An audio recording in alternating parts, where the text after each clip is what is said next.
Hello everyone, it is December 28th, 2021. It's Tuesday. It's Harp Tuesday! Welcome to this last episode of Harp Tuesday in 2021.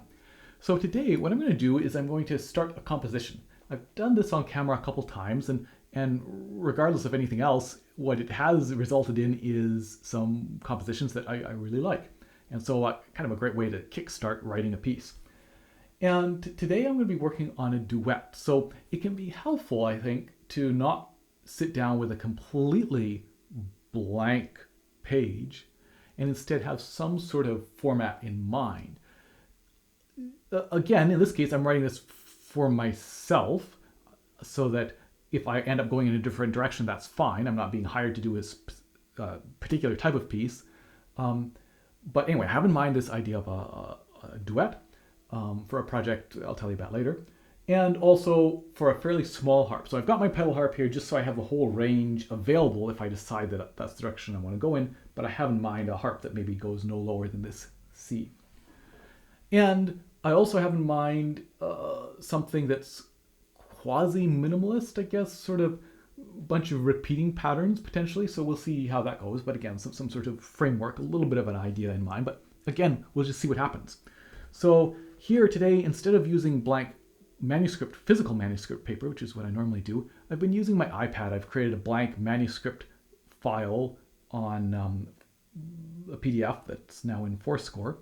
And so I can just copy that each time. So here I've created a file, Harp Tuesday episode 227, and 15 pages of blank manuscript paper. I'm actually looking at this landscape instead of normally I would look at it portrait mode. Just so that it's zoomed in a little bit, making it easier to write and be clear which note I actually mean, because I can't always read my writing. I'm just trying to jot things down as quickly as possible. Is this any better or worse? I don't know, but yeah, I don't know. It's handy. I'm doing it at the moment. So normally with a pencil, it's so nice because you don't have to enter the edit mode in Fourscore to write. It enters it automatically and then exits it automatically for you. Essentially, it's sort of invisible. But in this case, I'm going to do a long press to enter the edit mode. I'll undo that. And just leave it there. I might slide it actually down here so that it's less distracting. Because I have, all I'm going to be doing is writing. Okay, so here we are. Let's try to get something down. So I'm in the key of G right now. And I want to try to establish some little pattern.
So any of those, right, could be a potential pattern. I kind of like this. I'm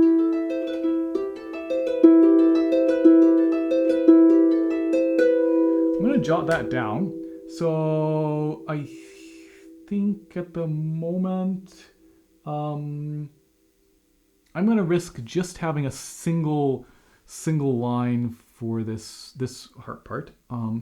So that was, if I remember correctly, that was this, right?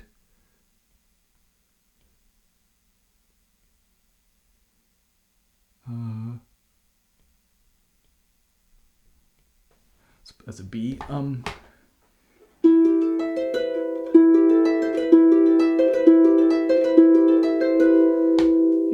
Yeah. And that was 1 and 2 and 3 and 1 and... Yeah, so that's a group of 6. Even though I've beamed that as 3 and 3, we're just going to put a 6 in there just to make that clear. That's 1 and 2 and 3 instead of 1, 2, 3, 1, 2, 3. That rhythm. And so then I'll just... Right, we're going to repeat that a bunch. And again, just little shortcuts for myself, because all I'm trying to do is jot down as quickly as possible these ideas without distracting myself too much from the flow of trying to maybe have something that I like and that I'm hearing. So I think now I want to think about what the other harp is going to be doing over that. We'll probably start with a few of these. Probably 4, right? Which is a good number. Let's actually jot that down. 4, or actually maybe I will do, instead of that, I will do plus 3x. So maybe just a little bit clearer, I think. And then, so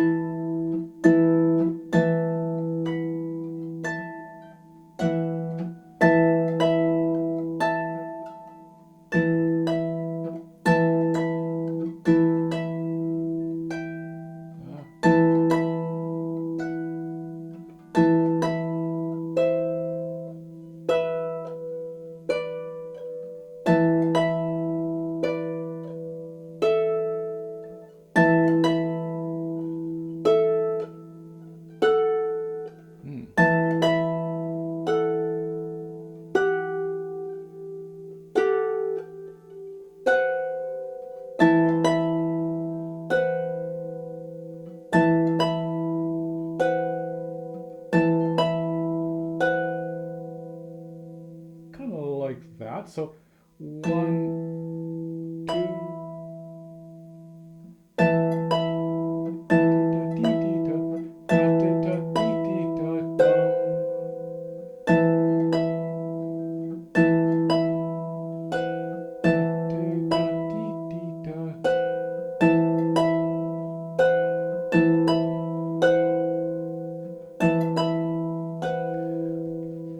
I want to try. Okay, so that's okay. So I'm going to. I'll leave 2. I'll leave 2. So I'm gonna put this over here, and this is bass. This is treble, and that's gonna be an E octave. So we'll put that 4x that happened, and then we have. I'll try and time it so that it's the same. We have an E octave. Tom, team, tom.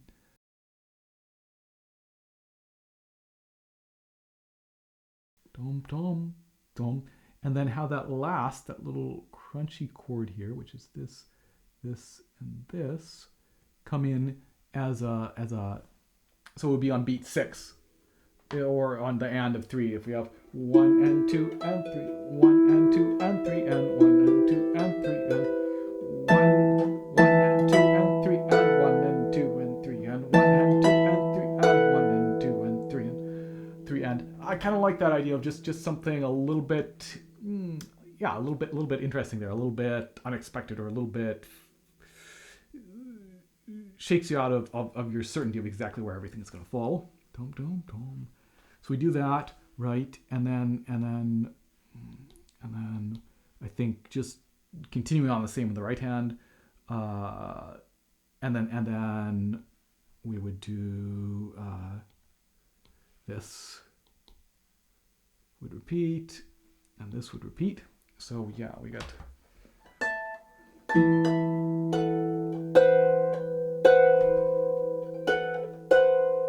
Was that? So I think that was in fact.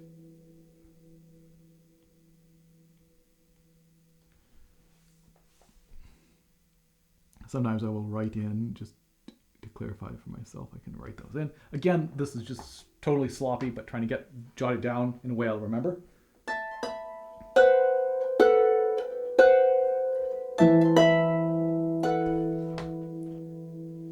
This E doesn't look very good down here either. There we go. Okay.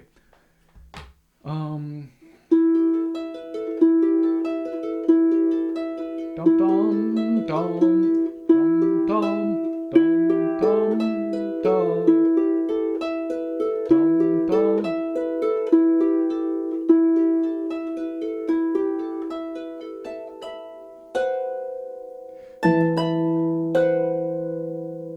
Then maybe something just slightly different.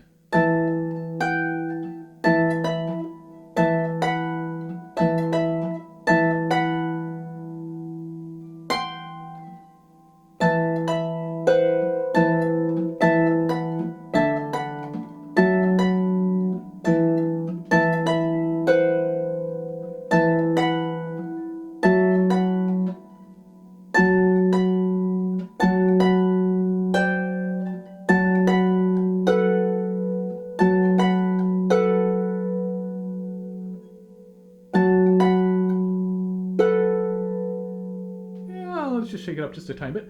So,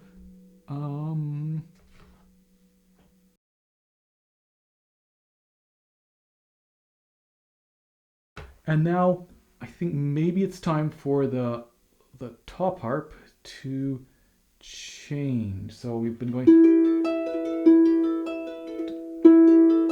dum dum dum.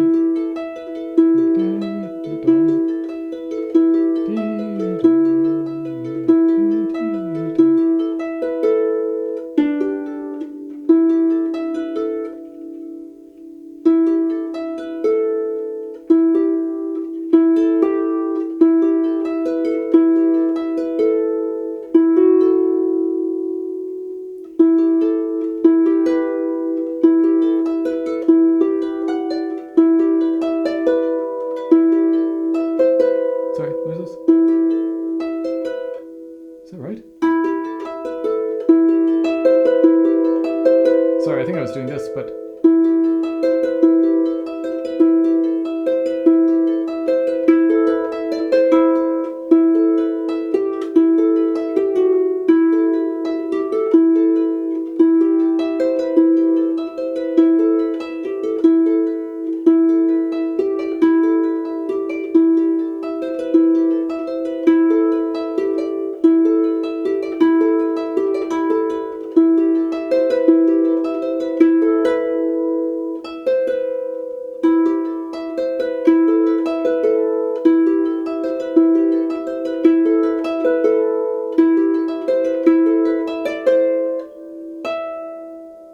I want it to be like, I don't want a big change. I want it to be a change, but not super obvious. So,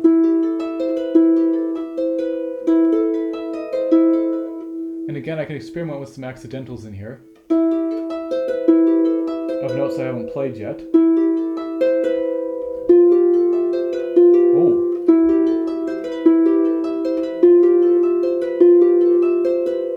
I like that. I like that F natural there. So whether all the Fs need to be natural or not, we haven't played that F yet. So